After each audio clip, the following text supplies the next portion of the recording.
Welcome to news 360 straight talk. Telangana assembly ఎన్నికలు ముగిశాయి. ఇక పార్లమెంట్ ఎన్నికలపై కాంగ్రెస్ పార్టీ దృష్టి పెట్టింది. తెలంగాణలో మొత్తం 17 పార్లమెంటు నియోజకవర్గాల్లో కూడా లోక్సభ స్థానాలు 17 కూడాను గెలవాలని చెప్పేసి కాంగ్రెస్ పార్టీ భావిస్తుంది. ఇందుకు సంబంధించి కమిటీలు కూడా వేయటం జరిగింది. ఏఐసిసి నుంచి కూడా మరికొంతమంది ఇక్కడ ఇన్ఛార్జీలుగా వస్తున్నారు. మరోవైపు రాష్ట్రంలో ఉన్నటువంటి ముఖ్య నేతల్ని సమన్వయం చేసుకునే విధంగా పార్లమెంటు నియోజకవర్గాల వారిగా అభ్యర్థుల లిస్టు తయారు చేసే విధంగా కొన్ని కమిటీలు కూడా వేయటం జరిగింది. పిసిసి అధ్యక్షుడు ముఖ్యమంత్రిగా ఉన్నటువంటి రేవంత్ రెడ్డి అధ్యక్షతన. అయితే ఒకసారి అసలు కాంగ్రెస్ పార్టీ మొన్నటి వరకు కూడా అసెంబ్లీ ఎన్నికల్లో పోటీ చేసినటువంటి అభ్యర్థులు కొంతమంది ఈసారి పార్లమెంటు వైపు కూడా చూస్తున్నారు. కొంతమంది పార్లమెంటు ఎన్నికల కోసం సిద్ధమవుతున్నారు. మరికొంతమంది మొన్న అసెంబ్లీ ఎన్నికల్లో టికెట్లు రాని వాళ్ళు ఇప్పుడు పార్లమెంటు వైపు చూస్తున్నారు. దీనికి ప్రధానమైన కారణం కాంగ్రెస్ పార్టీ అధికారంలోకి రావడంతో పార్లమెంటు సీట్లకు డిమాండ్ పెరిగింది. లోక్సభ ఎన్నికల్లో గెలిచి పార్లమెంట్లో అడుగు పెట్టాలని చాలామంది కాంగ్రెస్ పార్టీకి చెందినటువంటి నాయకులు ఉవ్విళ్ళూరుతున్నారు. అసలు నియోజకవర్గాల వారీగా కాంగ్రెస్ పార్టీకి రేసులో ఉన్నటువంటి అభ్యర్థుల జాబితాను కనుక మనం ఒక్కసారి చూస్తే ముందుగా మహబూబ్ నగర్ జిల్లాకు సంబంధించి నాగర్ కర్నూలు నుంచి స్టార్ట్ చేద్దాం. నాగర్ కర్నూలులో మందా జగన్నాథం, మల్లు రవి ఇద్దరు కూడాను బరిలో ఉన్నారు. సో ఇద్దరు కూడా టికెట్ను ఆశిస్తున్నారు. మందా జగన్నాథం ఇటీవలే ఆయన కాంగ్రెస్ పార్టీలోకి రావడం జరిగింది. ఎన్నికలకి ముందు ఆయన బీఆర్ఎస్ పార్టీలో ఉన్నారు, అంతకుముందు కాంగ్రెస్ పార్టీలో ఉన్నారు. దానికి ముందు టీడీపీ నుంచి ఆయన గెలవడం జరిగింది. సో టీడీపీ నుంచి కాంగ్రెస్ నుంచి బీఆర్ఎస్ నుంచి ఇప్పుడు ఆయన కాంగ్రెస్ నుంచి టికెట్ ఆశిస్తున్నారు. మందా జగన్నాథం ఒక సీనియర్ పార్లమెంటేరియన్గా ఆయనకు అనుభవం ఉంది. అదేవిధంగా ఢిల్లీలో అధికార ప్రతినిధిగా కూడా ఆయన పనిచేయడం జరిగింది. మరోవైపు మల్లు రవి కూడా గతంలో ఎమ్మెల్యేగా పోటీ చేశారు, గెలిచారు. అదేవిధంగా ఎంపీగా కూడా పోటీ చేశారు, గెలిచారు. రైట్. మహబూబ్ నగర్ నుంచి మనం చూసినట్లయితే ప్రధానంగా మందా జగన్నాథం, మల్లు రవి ఇద్దరు కూడా ఉన్నారు. ఇక మహబూబ్ నగర్ నుంచి కానీ చూసినట్లయితే మహబూబ్ నగర్ లోక్సభ నియోజకవర్గానికి వంశీచందర్ రెడ్డి పేరు బలంగా వినిపిస్తుంది. గత ఎన్నికల్లో కూడా వంశీచందర్ రెడ్డి ఇక్కడ నుంచి పోటీ చేశారు, ఓడిపోయారు. కానీ అత్యధికంగా ఓట్లు మాత్రం ఎక్కువగా సాధించిన దాదాపు 2 లక్షలకు పైగా ఓట్లను ఆయన తీసుకోవడం జరిగింది. ఇక వంశీచందర్ రెడ్డికి ఎందుకు టికెట్ వస్తుంది అంటే ఇక్కడ ఆయన కల్వకుర్తి నుంచి గతంలో ఒకసారి ఎమ్మెల్యేగా పోటీ చేసి గెలిచారు. అయితే కల్వకుర్తి సీటు ఈసారి అసెంబ్లీ ఎన్నికల్లో ఆయన త్యాగం చేశారు. కసిరెడ్డి నారాయణ రెడ్డికి ఆయన ఇవ్వడంతో, ఎమ్మెల్సీగా ఉన్నటువంటి కసిరెడ్డి నారాయణ రెడ్డికి ఆ టికెట్ ఇవ్వడంతో ఇప్పుడు మహబూబ్ నగర్ పార్లమెంటు స్థానానికి వంశీచందర్ రెడ్డి బరిలో దిగే అవకాశం ఉంది. లేదంటే వంశీచందర్ రెడ్డి ప్రస్తుతం ఏఐసిసి వ్యవహారాలు చూస్తున్నారు. ఏఐసిసి హెడ్ ఆఫీస్లో ఉన్నారు. బ్యాక్ ఎండ్ ఆఫీస్ నుంచి ఆయన వర్క్ చేస్తూ ఉన్నారు. ఏఐసిసి ఆయన సిడబ్ల్యూసిసి ఇన్వైటీగా కూడా ఉన్నారు. సో ఈ నేపథ్యంలో వంశీచందర్ రెడ్డి రాహుల్ గాంధీ కనుక ఆయన్ని పార్లమెంట్లో నుంచోపెట్టాలనుకుంటే మహబూబ్ నగర్ పార్లమెంట్ టికెట్ ఇచ్చే అవకాశం ఉంది. లేదు అంటే ఆయన అవసరాలు కాంగ్రెస్ హైకమాండ్కి అవసరం అనుకుంటే కాంగ్రెస్ హైకమాండ్ వర్క్ చూసుకున్నటువంటి పరిస్థితి వంశీచందర్ రెడ్డికి ఉంటుంది. కానీ వంశీచందర్ రెడ్డి మాత్రం గతంలో ఎన్ఎస్సీఏ నుంచి ఆయన ప్రెసిడెంట్గా ఉన్నారు. ఎన్ఎస్సీ నుంచి అప్పట్లో యూత్ కాంగ్రెస్కి ఎన్ఎస్సీకి రాహుల్ గాంధీ అత్యధికమైనటువంటి ప్రాధాన్యత ఇచ్చిన నేపథ్యంలో వంశీచందర్ రెడ్డిని కల్వకుర్తి టికెట్ ఇవ్వడం, ఆయన అక్కడి నుంచి గెలవడం చాలా అనూహ్యంగా అతి కొద్ది ఓట్లతో ఆయన గెలవడం జరిగింది. ఆ తర్వాత జరిగినటువంటి ఎన్నికల్లో అసెంబ్లీ నుంచి పోటీ చేసి ఓడిపోయారు. ఆ తర్వాత వెంటనే ఆయనకి మహబూబ్ నగర్ టికెట్ ఇవ్వడం జరిగింది. మహబూబ్ నగర్ టికెట్ కూడా అనూహ్యంగానే రావడం జరిగింది. ఎందుకంటే అక్కడ డీకే అరుణ పార్లమెంట్ ఎలక్షన్స్కు ముందు బీజేపీలో చేరడం, బీజేపీ నుంచి ఆమె టికెట్ తీసుకోవడం, మహబూబ్ నగర్ ఎంపీగా పోటీ చేయడంతో తప్పనిసరి పరిస్థితుల్లో వంశీచందర్ రెడ్డికి అక్కడ నుంచోబెట్టడం జరిగింది. కానీ వంశీచందర్ రెడ్డి అక్కడ ఓడిపోయారు. కానీ ఈసారి మాత్రం ఆయన మహబూబ్ నగర్ నుంచి బరిలోకి దిగాలనుకున్నారు. ఎందుకంటే మహబూబ్ నగర్ జిల్లాలో కాంగ్రెస్ పార్టీ కూడా ఎక్కువ బలమైనటువంటి సీట్లు సాధించింది. సో ఈసారి గెలుపు నల్లేరు మీద నడక ఉంటుందని చెప్పేసి వంశీచందర్ రెడ్డి భావిస్తున్నారు. వంశీచందర్ రెడ్డి కాకుండా ఇంకెవరైనా పేరు చూడాలంటే మరో కొత్త వ్యక్తి అయితే ఇక్కడికి వచ్చే అవకాశం ఉంది తప్ప పాత వాళ్ళని ఎవరిని కూడా ఇక్కడి నుంచి బరిలోకి దింపే అవకాశాలు అయితే కాంగ్రెస్ పార్టీకి లేనట్టుగా కనిపిస్తుంది. సో మహబూబ్ నగర్ నుంచి వంశీచందర్ రెడ్డి ఎంపీగా పోటీ చేసే అవకాశాలు ఎక్కువగా కనిపిస్తున్నాయి. ఇక నెక్స్ట్ నియోజకవర్గం నాగర్ కర్నూలు. ఇందాక మనం చెప్పుకున్నాం నాగర్ కర్నూలు నుంచి మందా జగన్నాథం, అదేవిధంగా మల్లు రవి ఇద్దరు కూడా ఇద్దరిలో ఎవరో ఒకళ్ళు ఇక్కడ నుంచి పోటీ చేసే అవకాశం లేకపోలేదు. ఇక రంగారెడ్డి జిల్లాకు వచ్చినట్టయితే చేవెళ్ళ చాలా కీలకమైనటువంటి నియోజకవర్గం. చేవెళ్ళ నియోజకవర్గం నుంచి ఇంకా అంటే అభ్యర్థులు పూర్తి స్థాయిలో ఇంకా ఆశావాహులు కూడా ఫైనల్ కానటువంటి నియోజకవర్గం ఏమైనా ఉందంటే అది చేవెళ్ళ అనుకోవచ్చు. చేవెళ్ళ నుంచి మొన్ననే మహేశ్వరం నుంచి పోటీ చేసి ఓడిపోయినటువంటి కిచ్చెనగారి లక్ష్మారెడ్డి కేఎల్ఆర్ ఇక్కడ నుంచి బరిలోకి దిగే అవకాశాలు ఉన్నాయి. ఆయన కూడా టికెట్ ఆశిస్తున్నారు. మొన్న మహేశ్వరం టికెట్ వదులుకున్నటువంటి చిగురింద పారిజాత నరసింహారెడ్డి మున్సిపల్ చైర్మన్గా ఉన్నారు. తాను కూడా ఇక్కడ నుంచి చేవెళ్ళ పార్లమెంటు టికెట్ కూడా తాను కూడా ఆశిస్తున్నారు. మరోవైపు మర్రి ఆదిత్యారెడ్డి మర్రి శశిధర్ రెడ్డి ఫ్యామిలీ నుంచి మర్రి ఆదిత్యారెడ్డి ఇక్కడ నుంచి టికెట్ ఆశిస్తున్నారు. సో వీళ్ళ ముగ్గురు కూడా ప్రస్తుతానికి అక్కడ నుంచి బరిలో ఉన్నారు. వీళ్ళ ముగ్గురులో ఎవరికైనా ఒకళ్ళు టికెట్ వచ్చే అవకాశం ఉన్నట్టుగా తెలుస్తుంది. వీళ్ళ ముగ్గురు కూడా ఇక్కడ ప్రయత్నాలు అయితే చేస్తున్నారు. సో ఈ నేపథ్యంలో కేఎల్ఆర్, చిగురిగింద పారిజాత నరసింహారెడ్డి, అదేవిధంగా మర్రి ఆదిత్యారెడ్డి ముగ్గురు కూడాను టికెట్ ఆశిస్తున్నారు. అయితే ఇక్కడ వేరే పార్టీ నుంచి ఇందులోకి వచ్చే వాళ్ళు ఎవరైనా ఉన్నారా అని చెప్పి కాంగ్రెస్ పార్టీ చూస్తుంది. లేదంటే ఇక్కడ ఇప్పటికే బీఆర్ఎస్ పార్టీ తరపు నుంచి రంజిత్ రెడ్డి కన్ఫామ్ అయిపోయారు. బీజేపీ నుంచి దాదాపుగా కొండా విశ్వేశ్వరరెడ్డి ఇక్కడ నుంచి బరిలోకి దిగే అవకాశం ఉంది. కాబట్టి చేవెళ్లలో బలమైనటువంటి అభ్యర్థిని నుంచోబెట్టాలి. ఎందుకంటే ఇప్పటికే కాంగ్రెస్ పార్టీ అటు హైదరాబాద్, సికింద్రాబాద్, మల్కాజ్గిరి, చేవెళ్ల పార్లమెంట్ సెగ్మెంట్లు చూసినట్టయితే చాలా తక్కువ నియోజకవర్గాల్లో కాంగ్రెస్ పార్టీ గెలిచింది. సో ఈ నేపథ్యంలో చేవెళ్ల నుంచి బలమైనటువంటి అభ్యర్థి కోసం కూడా కాంగ్రెస్ పార్టీ చూస్తున్నట్టుగా ఉంది. కేఎల్ఆర్ ఇప్పటికే పోటీ చేసి ఓడిపోయారు కాబట్టి ఈ అసెంబ్లీ ఎన్నికల్లో పోటీ చేసి ఓడిపోయినటువంటి అభ్యర్థులకు టికెట్లు ఉండవు అని చెప్పి ఒక సంకేతం అయితే ఇచ్చారు. సో ఆ రకంగా చూసుకున్నట్టయితే కేఎల్ఆర్కి దాదాపుగా ఉండకపోవచ్చు, లేదంటే ఆయన అక్కడ ఉండే అవకాశం లేకపోలేదు. మరోవైపు పారిజాత నరసింహారెడ్డి కూడా తాను కూడా మొన్న టికెట్ ట్రై చేశారు, కానీ ఆమెకి రాలేదు. అక్కడ కేఎల్ఆర్ రావడంతో మహేశ్వరం నియోజకవర్గం నుంచి టికెట్ మిస్ అయిపోయింది. మరోవైపు మర్రి ఆదిత్యారెడ్డి కూడా తాను కూడా రేస్లో ఉన్నట్టుగా చెప్తున్నారు. కాంగ్రెస్ పార్టీ మాత్రం ముఖ్యంగా సీఎం రేవంత్ రెడ్డి, పీసీసీ అధ్యక్షుడిగా ఉన్నటువంటి రేవంత్ రెడ్డి చేవెళ్ళ నుంచి చాలా ప్రెస్టేజియస్గా తీసుకున్నట్లుగా కనిపిస్తుంది. నాగర్ కర్నూలు, మహబూబ్ నగర్, చేవెళ్ళ ఈ 3 నియోజకవర్గాల్లో ఖచ్చితంగా గెలిచే అభ్యర్థికి టికెట్ ఇవ్వాలని చూస్తున్నారు. ఈ నేపథ్యంలో చేవెళ్ళ నుంచి ఎక్కడ ఎవరైనా అభ్యర్థి ఏంటి అనేది చూడాలి. సో చేవెళ్ళ నుంచి కేఎల్ఆర్, చిగురిగింత పారిజాత నరసింహారెడ్డి, మర్రి ఆదిత్యారెడ్డి బరిలో ఉన్నట్లుగా తెలుస్తోంది. ఇక మరో కీలకమైనటువంటి నియోజకవర్గం హైదరాబాద్ నియోజకవర్గం. హైదరాబాద్ పార్లమెంటుకు సంబంధించి హైదరాబాద్ పార్లమెంట్లో ఫిరోజ్ ఖాన్, హజారుద్దీన్ ఇద్దరిలో ఎవరో ఒకరిని బరిలోకి దించే అవకాశం లేకపోలేదు. హైదరాబాద్ పార్లమెంటు నియోజకవర్గం చాలా కాలమైంది వేరే పార్టీ గెలవక. ఇక్కడ వరుసగా ఎంఐఎం పార్టీ గెలుస్తూ వస్తుంది. అసదుద్దీన్ ఓవైసీ గెలుస్తూ వస్తున్నారు.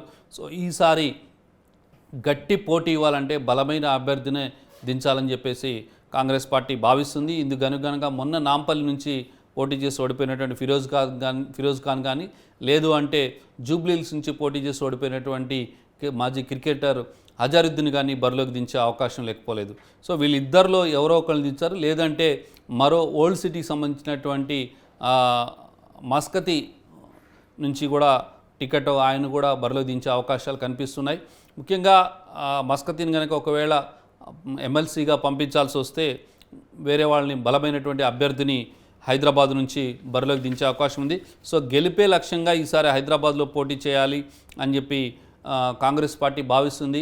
సెక్యులర్ పార్టీగా ముద్రపడినటువంటి కాంగ్రెస్ పార్టీ ఈసారి ఓట్లు కూడా ఎక్కువ చీల్చాలి.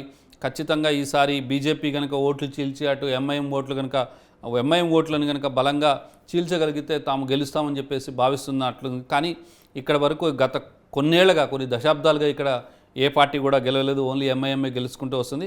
గట్టి పోటీ ఇవ్వడానికి మాత్రం ఫిరోజ్ ఖాన్ కానీ హజారుద్దీన్ కానీ ఇక్కడ నుంచి బరిలోకి దించే అవకాశం లేకపోలేదు. ఇక మరో కీలకమైనటువంటి నియోజకవర్గం సికింద్రాబాద్ కూడా కాంగ్రెస్ పార్టీ గెలవక చాలా కాలమైంది. 2004, 2009 తర్వాత కాంగ్రెస్ పార్టీ ఇక్కడ గెలవలేదు. గతంలో అంజన్ కుమార్ యాదవ్ 2 సార్లు వరుసగా గెలిచారు. దానికి ముందు బండారు దత్తాత్రేయ వరుసగా గెలుచుకుంటూ వచ్చారు. ఆ తర్వాత ఒకసారి కిషన్ రెడ్డి గెలుచుకుంటూ వస్తూ ఉన్నారు. సో ఈ నేపథ్యంలో చూసినట్లయితే ఒకసారి బండారు దత్తాత్రేయ, అదేవిధంగా మరోసారి కిషన్ రెడ్డి గెలిచారు. ఈసారి మాత్రం సికింద్రాబాద్ నియోజకవర్గాన్ని గెలుచుకోవాలని చెప్పి కాంగ్రెస్ పార్టీ భావిస్తుంది. ఇందుకు అనుగుణంగా ఇక్కడ టికెట్ ఆశిస్తున్న వాళ్ళు అంజన్ కుమార్ యాదవ్ కుమారుడు అనిల్ కుమార్ యాదవ్ ఇక్కడ టికెట్ ఆశిస్తున్నారు. మొన్న ముషీరాబాద్ నుంచి వాళ్ళ తండ్రి అంజన్ కుమార్ యాదవ్, సిటీ ప్రెసిడెంట్గా ఉన్నటువంటి అంజన్ కుమార్ యాదవ్ పోటీ చేసి ఓడిపోయారు. లేదా ఇక్కడ మొన్న జూబ్లీహిల్స్ లాస్ట్ మినిట్లో జూబ్లీహిల్స్ టికెట్ ఆశించి భంగపడి కాంగ్రెస్ పార్టీలో చేరినటువంటి అనిల్ యాదవ్ కూడా పోటీ పడుతున్నారు. వీళ్ళిద్దరూ కాకుండా ఒక కొత్త ఫేస్ని గెలిచే గుర్రాన్ని తీసుకురావాలని చెప్పేసి కాంగ్రెస్ పార్టీ కూడా భావిస్తున్నట్లుగా తెలుస్తుంది. ఒకవేళ అదే కనుక జరిగితే, ఎందుకంటే ఇక్కడ మనం చూసాం గతంలో అంజన్ కుమార్ యాదవ్ 2 సార్లు గెలిచారు. ఆ తర్వాత బండారు దత్తాత్రేయ ఒకసారి గెలిచారు, తర్వాత కిషన్ రెడ్డి గెలిచారు. ప్రస్తుతం ఇక్కడ సికింద్రాబాద్ నుంచి సిట్టింగ్ ఎంపీగా ఉన్నారు కిషన్ రెడ్డి. సో కిషన్ రెడ్డి మళ్ళీ బరిలోకి దిగే అవకాశం ఉన్నది. సో కిషన్ రెడ్డికి అటు బీఆర్ఎస్ కూడా ఇంకా అభ్యర్థి ఎవరనేది ఇంకా ఫైనల్ కాలేదు. అక్కడ కూడా గట్టి పోటీ ఉంది. ఈసారి సికింద్రాబాద్ అసెంబ్లీ పార్లమెంటు సెగ్మెంట్లో ఏ ఒక్క సీటు కూడా కాంగ్రెస్ పార్టీ గెలుచుకోలేదు. అయినప్పటికీ కూడాను బలమైన అభ్యర్థిని దించి సికింద్రాబాద్ సీటు గెలుచుకోవాలని చెప్పేసి కాంగ్రెస్ పార్టీ ఊళ్ళూరుతుంది. ఈ మేరకు అనిల్ కుమార్ యాదవ్ లేదా నవీన్ యాదవ్ లేదంటే మరో కొత్త అభ్యర్థిని ఇక్కడ నుంచి బరిలోకి దించే అవకాశాలు కనిపిస్తున్నాయి. ఇక హైదరాబాద్లోనే అత్యంత డిమాండ్ ఉన్నటువంటి సీటు అన్ని రాజకీయ పార్టీలకు, not only Congress party, BRS, బీజేపీలకు కూడా ప్రధానమైనటువంటి డిమాండ్ ఉన్నటువంటి నియోజకవర్గం మల్కాజ్గిరి నుంచి చాలామంది అభ్యర్థులు టికెట్ ఆశిస్తున్నారు. ఇందులో మైనంపల్లి హనుమంతరావు, హరివర్ధన్ రెడ్డి లేదంటే రేవంత్ రెడ్డి ఫ్యామిలీ నుంచి ఒకరు ఇక్కడ సీటు దక్కే అవకాశం ఉంది. ప్రస్తుతం మల్కాజ్గిరి నుంచి సిట్టింగ్ ఎంపీగా ఉన్నారు రేవంత్ రెడ్డి. ఆయన పిసిసి అధ్యక్షుడు, అదేవిధంగా మొన్న కాంగ్రెస్ పార్టీ అధికారం రావడంతో సీఎం అయ్యారు. సో మల్కాజ్గిరి నియోజకవర్గానికి ఒక స్పెషాలిటీ ఉంది. ప్రతిసారి కొత్త అభ్యర్థిని ఇక్కడ నుంచి గెలిపిస్తూ వస్తున్నారు. అదేవిధంగా టీడీపీ బ్యాక్గ్రౌండ్ ఉన్నటువంటి అభ్యర్థులే ఎక్కువగా గెలుస్తూ వస్తున్నారు. సో గతంలో చూసాం మనం మల్లారెడ్డి అదేవిధంగా టీడీపీ నుంచి గెలిచారు. తర్వాత రేవంత్ రెడ్డి టీడీపీ మూలాలు ఉన్నటువంటి వ్యక్తి గెలవడం జరిగింది. 2014, 2019లో కూడాను వీళ్ళు గెలవడం జరిగింది. అంతకుముందు కూడా మనం చూసినట్టయితే మల్కాజ్గిరి ఎప్పుడు కూడాను ఎవరిని కూడాను సింగిల్గా ఒకేసారి గెలిపిస్తూ వస్తున్నారు. సో ఈ నేపథ్యంలో మల్కాజ్గిరి నియోజకవర్గం నుంచి గట్టి పోటీ అయితే ఉన్నది. మైనంపల్లి హనుమంతరావు మొన్న మల్కాజ్గిరి అసెంబ్లీ సెగ్మెంట్ నుంచి పోటీ చేసి ఓడిపోయారు. మరి ఈసారి ఆయన కూడా మల్కాజ్గిరి నుంచి టికెట్ ఆశిస్తున్నారు. అదేవిధంగా కాంగ్రెస్ పార్టీ మరో ముఖ్య నేత హరివర్ధన్ రెడ్డి కూడా ఇక్కడ నుంచి టికెట్ ఆశిస్తున్నారు. ఇంకా వీళ్ళిద్దరూ కాకుండా రేవంత్ రెడ్డి ఫ్యామిలీ నుంచే ఎవరైనా ఒకరిని ఇక్కడ నుంచి బరిలో దించాలి అని చెప్పి చూస్తున్నారు. మరి బీజేపీ ఏమో ఏకంగా మోడీనే ఇక్కడ నుంచి పోటీ చేయాలని చెప్పేసి కోరుతోంది. అటువైపు బీఆర్ఎస్ పార్టీ కూడా మల్లారెడ్డి లేదా మల్లారెడ్డి ఫ్యామిలీ నుంచి ఇంకెవరైనా బరిలో దించే అవకాశం, లేదంటే బలమైన అభ్యర్థి కోసం బీఆర్ఎస్ పార్టీ కూడా చూస్తుంది. సో మల్కాజ్గిరి చాలా కీలకమైనటువంటి నియోజకవర్గం కాబోతుంది. సిటీలో మల్కాజ్గిరి నియోజకవర్గ పరిధిలో ఒక సీటు కూడా కాంగ్రెస్ పార్టీ గెలుచుకోలేదు. సో ఈసారి పార్లమెంటు స్థానాన్ని గెలిచి సత్తా చాటాలని చెప్పేసి కాంగ్రెస్ పార్టీ భావిస్తుంది. ఈ నేపథ్యంలో మల్కాజ్గిరి నియోజకవర్గంలో మాత్రం గట్టి పాగా వేయాలని కాంగ్రెస్ పార్టీ భావిస్తున్న నేపథ్యంలో చూడాలి. మరి ఈ ముగ్గురు కాకుండా ఎవరైనా బలమైనటువంటి అభ్యర్థి కొత్త పేరు తెర మీదకి వచ్చే అవకాశం అయితే లేకపోలేదు. ఒకవేళ మొన్న అసెంబ్లీ ఎన్నికల్లో పోటీ చేసిన అభ్యర్థులలో ఎవరైతే వాళ్ళకి టికెట్లు ఇవ్వద్దు అని చెప్పేసి కాంగ్రెస్ పార్టీ భావిస్తే కనుక మైనంపల్లి హనుమంతరావుకి టికెట్ రాకపోవచ్చు. ఇక హరివర్ధన్ రెడ్డి అదేవిధంగా రేవంత్ రెడ్డి ఫ్యామిలీ నుంచి ఎవరైనా ఒకళ్ళు బరిలో దిగే అవకాశం అయితే కనిపిస్తోంది. ఇక మరో కీలకమైనటువంటి నియోజకవర్గం జహీరాబాద్ గతంలో 2004, 2009లో జహీరాబాద్ గెలుచుకుంది. తర్వాత 2014, 2019 రెండు చోట్ల కూడా బీబీ పటేల్ ఇక్కడ నుంచి బీఆర్ఎస్ అభ్యర్థిగా పోటీ చేసి గెలిచారు. సో ప్రస్తుతం అక్కడ సిట్టింగ్ ఎంపీగా ఉన్నారు బీబీ పాటిల్. సో జహీరాబాద్ నుంచి సురేష్ షెట్కార్ పేరు ఎక్కువగా వినిపిస్తోంది. సురేష్ షెట్కార్కి మొన్న అసెంబ్లీ ఎన్నికల్లో నారాయణ్ ఖేడ్ బీఫామ్ ఇచ్చినట్టే ఇచ్చి మళ్ళీ పేరు ప్రకటించి మళ్ళీ వెనక్కి తీసుకున్నారు. అక్కడ నుంచి సంజీవ్ రెడ్డిని కాంగ్రెస్ పార్టీ బరిలో దించింది.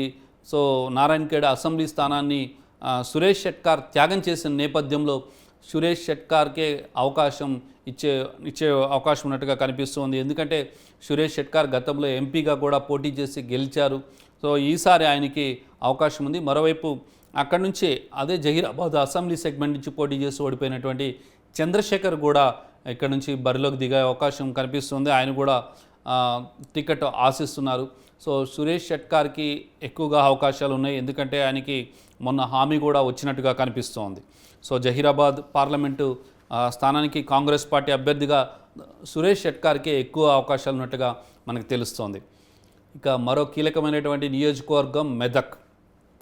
సో మెదక్ గతంలో కాంగ్రెస్ పార్టీ ఇటీవల కాలంలో గెలిచిన దాఖలాలు అయితే లేవు. సో ఈసారి మెదక్ పార్లమెంట్ స్థానాన్ని గెలవాలని చెప్పేసి కాంగ్రెస్ పార్టీ ఊళ్ళూరుతుంది. ఈ నేపథ్యంలో కాంగ్రెస్ పార్టీ నుంచి టికెట్లు ఆశించే వాళ్ళ సంఖ్య కూడా భారీగానే ఉంది. ఇక్కడ నుంచి మొన్న మధ్యనే బీజేపీ నుంచి కాంగ్రెస్ పార్టీలో చేరినటువంటి సినీ నటి విజయశాంతి తను కూడా టికెట్ ఆశిస్తున్నట్టుగా ఉంది. మొన్న సంగారెడ్డి ఎమ్మెల్యేగా పోటీ చేసి ఓడిపోయినటువంటి జగ్గారెడ్డి భార్య నిర్మలా జగ్గారెడ్డిని ఇక్కడ నుంచి బరిలోకి దించాలని చెప్పేసి జగ్గారెడ్డి ఆలోచిస్తున్నారు. మరి కాంగ్రెస్ అధిష్టానం ఏమిటో చూడదు. ఇక్కడ నుంచి గజ్వేల్ మాజీ ఎమ్మెల్యేగా ఉన్నటువంటి తుమ్కుంట నర్సారెడ్డి కూడా ఈసారి మెదక్ పార్లమెంటు స్థానాన్ని ఆశిస్తున్నారు. మొన్నటి వరకు గాలి అనిల్ గతంలో పోటీ చేశారు, ఆయన ఓడిపోయారు. కానీ ఆయన ఇప్పుడు ప్రస్తుతం కాంగ్రెస్ పార్టీలో లేరు. కాబట్టి విజయశాంతి, నిర్మలా జగ్గారెడ్డి లేదా తుమ్కుంట నర్సారెడ్డి ఇలా ముగ్గురులో టికెట్లు వచ్చే అవకాశాలు ఉన్నట్టుగా కనిపిస్తుంది. కానీ బరిలో మాత్రం వీళ్ళు ఉన్నారు రేసులో. కానీ కాంగ్రెస్ పార్టీ మాత్రం ఈసారి గెలిచే గుర్రానికే టికెట్ ఇవ్వాలని చెప్పేసి అవకాశాలు ఉన్నాయి. ఈసారి పార్లమెంటు ఎన్నికల్లో చాలా కసరత్తు చేసే అవకాశం ఉంది. లోక్సభ అభ్యర్థులుగా గట్టి అభ్యర్థులనే దించాలని చూస్తుంది. సో ఈ నేపథ్యంలో మెదక్ నుంచి కూడా బీఆర్ఎస్ పార్టీ బలమైనటువంటి అభ్యర్థిని నుంచోబెట్టే అవకాశం ఉంది. ఎందుకంటే సిట్టింగ్ ఎంపీగా ఉన్నటువంటి కొత్త ప్రభాకర్ రెడ్డి దుబ్బాక ఎమ్మెల్యేగా గెలిచారు మొన్న ఎలక్షన్లో బీఆర్ఎస్ పార్టీ నుంచి. సో ఈ నేపథ్యంలో మెదక్ నుంచి కొత్త అభ్యర్థి తెర మీదకి వచ్చే అవకాశం లేదంటే విజయశాంతి, నిర్మలా జగ్గారెడ్డి, తుమ్కుంట నర్సారెడ్డిలో ఎవరికొకరికి టికెట్ ఇచ్చే అవకాశం అయితే ఉన్నది. వీళ్ళైతే బరిలో ఉన్నారు. ఇక మరో కీలకమైనటువంటి నియోజకవర్గం నిజామాబాద్. 2004, 2009లో కాంగ్రెస్ పార్టీ ఇక్కడ నుంచి గెలిచింది. ఇక్కడ మధు యాష్కి గౌడ్ ఆ తర్వాత మళ్ళీ 2 సార్లు కూడా కాంగ్రెస్ పార్టీ ఓడిపోయింది. 2014లో కల్వకుంట్ల కవిత గెలిచారు. 2019లో బీజేపీ నుంచి ధర్మపురి అరవింద్ గెలిచారు. ప్రస్తుతం నిజామాబాద్ నుంచి ధర్మపురి అరవింద్ సిట్టింగ్ ఎంపీగా ఉన్నారు. సో అరవింద్ని ఢీకొనాలంటే మొన్న అరవింద్ పోటీ చేసి ఓడిపోయారు కోరుట్లలో అసెంబ్లీ నుంచి. సో ఈసారి నిజామాబాద్ నుంచి 2004, 2009 మళ్ళీ రిపీట్ చేయాలని చెప్పేసి కాంగ్రెస్ పార్టీ ఊళ్ళూరుతుంది. ఇక్కడ మండవ వెంకటేశ్వరరావు పోటీలో ఉన్నట్టుగా తెలుస్తుంది. ఇటీవలే ఆయన కాంగ్రెస్ పార్టీలో చేరారు బీఆర్ఎస్ నుంచి. మరోవైపు దిల్ రాజు కూడా ప్రముఖ నిర్మాత దిల్ రాజు పేరు కూడా బలంగా వినిపిస్తుంది. అయితే ఇక్కడ గెలిచే గుర్రానికే టికెట్ ఇవ్వాలి. ఎందుకంటే ఓవైపు ధర్మపురి అరవింద్ బరిలో దిగబోతున్నారు, మరోవైపు ప్రస్తుతం ఎమ్మెల్సీగా ఉన్నటువంటి మాజీ ఎంపీ కల్వకుంట్ల కవిత నిజామాబాద్ నుంచి మరోసారి బరిలో దిగే అవకాశాలు దాదాపుగా ఉన్నాయి. సో ఇద్దరు కూడా బలమైన అభ్యర్థులు కాబట్టి ఇక్కడ నిజామాబాద్ నుంచి సామాజిక సమీకరణాలు లెక్కేసుకొని గట్టి అభ్యర్థినే ఈసారి బరిలోకి దించాలని చెప్పేసి భావిస్తుంది కాంగ్రెస్ పార్టీ. గత ఎన్నికల్లో కాంగ్రెస్ పార్టీ ఇక్కడ డిపాజిట్లు కూడా కోల్పోయింది. సో ఈ నేపథ్యంలో ఖచ్చితంగా ఈసారి నిజామాబాద్లో మొన్నటి అసెంబ్లీ ఎన్నికల్లో మంచి ఫలితాలు సాధించింది కాబట్టి ఈసారి నిజామాబాద్ పార్లమెంటు స్థానాన్ని గెలుచుకోవాలంది. ఇక్కడ నుంచి డి శ్రీనివాస్ కుమారుడు కూడా ఆయన పేరు కూడా వినిపిస్తుంది. చూడాలి మరి ఇద్దరు డి శ్రీనివాస్ కుమారులు ఉంటారు, అటు అరవింద్ కానీ మరో అభ్యర్థి కానీ చూడాలి. అంటే కాంగ్రెస్ పార్టీ మండవ వెంకటేశ్వరరావుని కనుక ఆయన గతంలో ఎమ్మెల్యేగా గెలిచారు, అదేవిధంగా మంత్రిగా కూడా పనిచేశారు కాబట్టి మండవ వెంకటేశ్వరరావుని కానీ పేరు ఉండే అవకాశం ఉంది. ఇక దిల్ రాజు కూడా అవకాశం ఉంది. మరోవైపు డి శ్రీనివాస్ కుమారుడు కూడా పేరు అవకాశం ఉన్నట్టుగా తెలుస్తోంది. సో ఈ నేపథ్యంలో చూడాలి. ఖచ్చితంగా కాంగ్రెస్ పార్టీ నిజామాబాద్ను ఒక చాలా ప్రెస్టీజియస్గా తీసుకునే అవకాశం అయితే లేకపోలేదు. ఇక మరో కీలకమైనటువంటి నియోజకవర్గం కరీంనగర్లో ప్రస్తుతం సిట్టింగ్ ఎంపీగా ఉన్నారు బండి సంజయ్. గత ఎన్నికల్లో బీజేపీ ఇక్కడ అనూహ్యంగా విజయం సాధించింది. సో ఇప్పుడు మొన్నటి కరీంనగర్ అసెంబ్లీ ఎన్నికల్లో మొత్తం జిల్లా వ్యాప్తంగా చూసినట్టయితే కాంగ్రెస్ పార్టీ మంచి పర్ఫార్మెన్స్ కనపరిచింది. సో మిక్స్డ్ రిజల్ట్స్ అయితే వచ్చాయి కరీంనగర్ పార్లమెంటు పరిధిలో. సో ఈసారి ఇక్కడ నుంచి ప్రవీణ్ రెడ్డి ఆశావాహులుగా ఉన్నారు, రోహిత్ రావు ఆశావాహులుగా ఉన్నారు, ఇక బల్మూరు వెంకట్ కూడా ఉన్నారు. సో ఇక్కడ నుంచి ప్రధాన రాజకీయ పార్టీ ఇప్పటి వరకు కూడాను రెడ్డి సామాజిక వర్గానికి ఇప్పటివరకు కూడా టికెట్ ఏ పార్టీ కూడా ఇవ్వలేదు. సో దాదాపు 2.5 లక్షల మంది రెడ్డి సామాజిక వర్గానికి సంబంధించినటువంటి ఉన్నారు. సో ఆ సామాజిక వర్గ ఓట్లు కొలగట్టాలంటే ఖచ్చితంగా ఎవరైనా ఒకళ్ళు ఆ కమ్యూనిటీ కనుక టికెట్ ఇస్తే వాళ్ళంతా కూడా గుండుగుత్తగా ఓట్లు పడతాయని చెప్పేసి భావిస్తున్నారు. ఈ నేపథ్యంలో చూసినట్లయితే ఖచ్చితంగా ఓట్లు చీలకుండా ఉండాలి అంటే ఒక రెడ్డి సామాజిక వర్గాన్ని బరిలో దించాలని చెప్పేసి కాంగ్రెస్ పార్టీ భావిస్తూ ఉంది.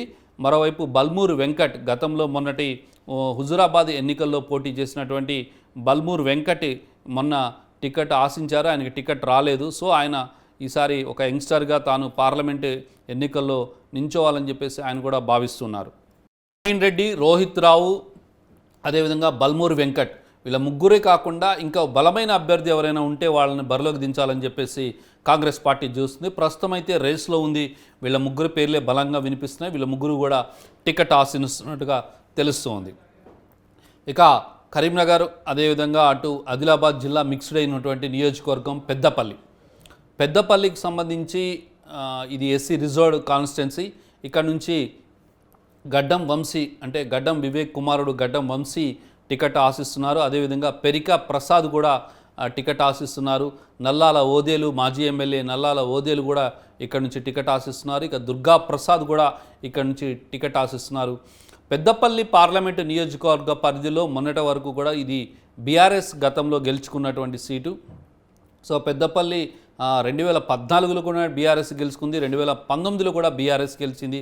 బాల్కా సుమన్ ఒకసారి గెలుచుకున్నారు, మొన్న వెంకటేష్ గెలుచుకున్నటువంటి పరిస్థితి. ఈ నేపథ్యంలో పెద్దపల్లికి సంబంధించి ఖచ్చితంగా గెలవాలని చెప్పేసి భావిస్తుంది కాంగ్రెస్ పార్టీ. ఈ నేపథ్యంలో మొన్నట గడ్డం వివేక్ గడ్డం వినోద్గా వాళ్ళకి సంబంధించిన వాళ్ళ ఫ్యామిలీ నుంచే గడ్డం వంశీని బరిలోకి దించాలని చెప్పేసి గడ్డం వివేక్ భావిస్తున్నారు. కానీ టికెట్ వస్తుందా లేదా చూడాలి. మరోవైపు గట్టి పోటీ అయితే ఉంది పెద్దపల్లి పార్లమెంటు స్థానానికి. పెరికా ప్రసాద్, నల్లాల ఓదేలు, దుర్గా ప్రసాద్ ఈ నలుగురు కూడా ఇక్కడ బరిలో ఉన్నారు. సో ఇంకా 2 పేర్లు కూడా ఇటీవల కాలంలో వినిపిస్తున్నాయి. కానీ ఇక్కడ కూడా కాంగ్రెస్ పార్టీ మొన్న అసెంబ్లీ సెగ్మెంట్లలో అన్నింటిలో కూడా మంచి పర్ఫార్మెన్స్ చూపించింది. కాబట్టి ఈసారి ఖచ్చితంగా పెద్దపల్లి పార్లమెంటుని గెలుచుకోవాలని. ఎందుకంటే పెద్దపల్లి 2004, 2009 తర్వాత గెలవలేదు. గడ్డం వివేక్ ఇక్కడ 2 సార్లుగా ఎంపీగా గెలిచారు. ఆ తర్వాత 2000 తర్వాత మళ్ళీ చూసుకుంటే ఇప్పటివరకు కూడా కాంగ్రెస్ పార్టీ గెలవలేదు. సో ఈసారి పెద్దపల్లి లోక్సభ స్థానం నుంచి కాంగ్రెస్ పార్టీ బలమైన అభ్యర్థిగా దించాలని చెప్పి చూస్తుంది. మరి చూడాలి వీళ్ళ నలుగురు కాకుండా ఇంకెవరైనా కొత్త పేరు వస్తుందా. ప్రస్తుతానికైతే ఈ నలుగురు బరిలో ఉన్నారు. ఇవి ఇప్పుడు చెప్తున్నటువంటి అభ్యర్థులంతా కూడాను దే ఆర్ నాట్ ఫైనల్. ఇంకా స్క్రూటినీ కమిటీ, ఇంకా సెలక్షన్ కమిటీ ఇవన్నీ కూడా ఉన్నాయి, కాంగ్రెస్ పార్టీ వేసింది. ప్రస్తుతానికి మనం బరిలో ఉన్నటువంటి రేస్లో ఉన్నటువంటి అభ్యర్థులకు మాత్రమే మనం ప్రస్తావిస్తున్నాం, వీళ్ళకి వచ్చే అవకాశం ఉంది అనేది. మేబీ ఇవన్నీ కూడా కరెక్ట్ కావచ్చు, కొన్ని కరెక్ట్ కాకపోవచ్చు కూడా. రైట్. ఇక ఉమ్మడి ఆదిలాబాద్ జిల్లాకు సంబంధించి ఆదిలాబాద్ ఎస్టీ రిజర్వ్డ్ కాన్స్టిట్యున్సీ ఇక్కడ నుంచి పోటీ పెద్దగానే ఉంది. ఎందుకంటే ఇక్కడ సిట్టింగ్ ఎంపీగా ఉన్నారు బాపురావు. ఆయన బీజేపీ పార్టీ నుంచి మొన్న అనూహ్యంగా 2019లో గెలిచారు. సో ఆదిలాబాద్ నియోజకవర్గంలో కూడా 2004, 2009 తర్వాత కాంగ్రెస్ పార్టీ ఇక్కడ గెలిచిన దాఖలాలు లేవు. సో ఈసారి కాంగ్రెస్ పార్టీ ఆదిలాబాద్ పార్లమెంటు సెగ్మెంట్లో ఖచ్చితంగా గెలవాలి, లోక్సభ నుంచి బరిలో గెలవాలని చెప్పి చూస్తుంది. ఇక్కడ నరేష్ జాదవ్ గట్టిగా ప్రయత్నాలు చేస్తున్నారు. అదేవిధంగా ఇటీవల బీఆర్ఎస్ పార్టీ నుంచి రిజైన్ చేసినటువంటి మాజీ ఎమ్మెల్యే రేఖా నాయక్ కూడా బరిలో దిగుతున్నారు. ఇక్కడ 2 అంశాలు ప్రధానంగా ప్రస్తావించాలి. ఇక్కడ ఎస్టీ నియోజకవర్గం కావడంతో ఇక్కడ లంబాడి, కోయ 2 జాతులకు సంబంధించినటువంటి అభ్యర్థులు కూడా ఉన్నారు. సో ఈ మిగిలిన రాజకీయ పార్టీలు ఏ సామాజిక వర్గానికి టికెట్ ఇస్తారో దాన్ని బట్టి కాంగ్రెస్ పార్టీ ఇచ్చే అవకాశాలు ఈసారి ఎక్కువగా కనిపిస్తూ ఉన్నాయి. సో ఎందుకంటే 2 సామాజిక వర్గాల ఓట్లు కూడా చాలా కీలకమైనటువంటి ఓట్లు. అంటే ఒకళ్ళకి టికెట్ ఇస్తే ఇంకొకరికి పడే అవకాశాలు, ఓట్లు ట్రాన్స్ఫర్ అయ్యే అవకాశం ఉన్నటువంటి అభ్యర్థిని మాత్రమే ఈసారి ఆదిలాబాద్ నుంచి బరిలోకి దించాలని చెప్పేసి కాంగ్రెస్ భావిస్తున్నట్లుగా తెలుస్తోంది. సో ఆదిలాబాద్ నుంచి కనుక మనం చూసినట్లయితే నరేష్ యాదవ్, రేఖా నాయక్ ప్రస్తుతానికి వీళ్ళిద్దరూ కూడా రేస్లో ఉన్నారు. మరి వీళ్ళలో ఎవరికి అర్థిస్తుంది, లేదంటే మరో బలమైనటువంటి అభ్యర్థిని ఆదిలాబాద్ నుంచి కాంగ్రెస్ పార్టీ నించోబెడుతుందా లేదా అనేది చూడాలి. ఇక మరో నియోజకవర్గం, చాలా కీలకమైనటువంటి నియోజకవర్గాల్లో మనం చూసినట్లయితే వరంగల్ నుంచి ఖచ్చితంగా ఈసారి ఎట్లయినా సరే వరంగల్ నుంచి పార్లమెంట్లు గెలవాలని చెప్పి లోక్సభలో అడుగు పెట్టాలని చెప్పేసి చాలామంది ఊళ్ళూరుతున్నారు. ఎందుకంటే వరంగల్ పార్లమెంటు పరిధిలో ఉన్నటువంటి అసెంబ్లీ సెగ్మెంట్లలో మెజార్టీ స్థానాలు కాంగ్రెస్ పార్టీ గెలుచుకోవడమే దీనికి కారణం. సో ఈసారి చూడాలి, మరి వరంగల్ నుంచి మాజీ ఎంపీగా ఉన్నటువంటి సర్వేస్ సత్యనారాయణ కూడా ఇక్కడ నుంచి బరిలోకి దిగాలని చెప్పేసి భావిస్తున్నారు. మరోవైపు మాజీ ఎంపీ సిరిసిల్ల రాజయ్య ఇక్కడ నుంచి బరిలోకి దిగాలని చూస్తున్నారు. ఇక దొమ్మటి సాంబయ్య, ఈయన పోలీస్ డిపార్ట్మెంట్, లాస్ట్ టైం కూడా తను పోటీ చేసి ఓడిపోవడం జరిగింది. సిరిసిల్ల రాజయ్య గతంలో టికెట్ రాలేదు, ఫ్యామిలీ ఇష్యూస్ కొంత ఉన్నాయి, వాళ్ళ కోడలు సూసైడ్ చేసుకోవడం ఇట్లాంటి ఇష్యూస్ కొన్ని రావడం ఉంది. ఇక సర్వేస్ సత్యనారాయణ గతంలో లాస్ట్ టైం కంటోన్మెంట్ నుంచి పోటీ చేశారు, కంటోన్మెంట్ నుంచి పోటీ చేసి ఓడిపోయారు. మళ్ళీ మొన్నటి ఎన్నికల్లో అసెంబ్లీ ఏ సెగ్మెంట్ నుంచి కూడా ఆయన టికెట్ ప్రయత్నం చేయలేదు. మాజీ మంత్రి, కేంద్ర మంత్రిగా ఉన్నారు. గతంలో మల్కాజ్గిరి నుంచి ఈయన ఎంపీగా కూడా గెలిచారు. సో ఈసారి వరంగల్ నుంచి బరిలోకి దిగాలని చెప్పేసి ఆయన భావిస్తున్నట్టుగా తెలుస్తోంది. సర్వేస్ సత్యనారాయణ, సిరిసిల్ల రాజయ్య, దొమ్మటి సాంబయ్య ముగ్గురు కూడా విశ్వ ప్రయత్నాలు చేస్తున్నారు వరంగల్ పార్లమెంట్ నుంచి పోటీ చేయాలని చెప్పేసి. సో కాంగ్రెస్ పార్టీ ఇక్కడ మరో బలమైనటువంటి అభ్యర్థి కోసం కూడా చూస్తుంది. ఎందుకంటే బీఆర్ఎస్ పార్టీ సిట్టింగ్ ఎంపీగా ఉన్నారు. సో చూడాలి, మరి అటు మరోవైపు బీజేపీ కూడా ఇక్కడ బలం బాగా పుంజుకుంది. సో బీజేపీ బలమైన అభ్యర్థిని కనుక దించితే మాత్రం బీఆర్ఎస్ అదేవిధంగా బీజేపీ బలమైన అభ్యర్థులను కనుక దించితే కాంగ్రెస్ పార్టీ కూడా మరో బలమైన అభ్యర్థిని ఇక్కడ బరిలోకి దించాల్సి ఉంటుంది. ఇప్పుడు వీళ్ళ ముగ్గురు కూడా బలమైనటువంటి వాళ్ళ కాదా అని పక్కన పెడితే, ఒక సెగ్మెంట్లో గెలవాలి అంటే ఖచ్చితంగా అక్కడ పోటీ చేస్తున్నట్టు అభ్యర్థి అన్ని రకాలుగా సామాజిక కోణంలో, ఆర్థిక కోణంలో అన్ని రకాలుగా చూడాలి.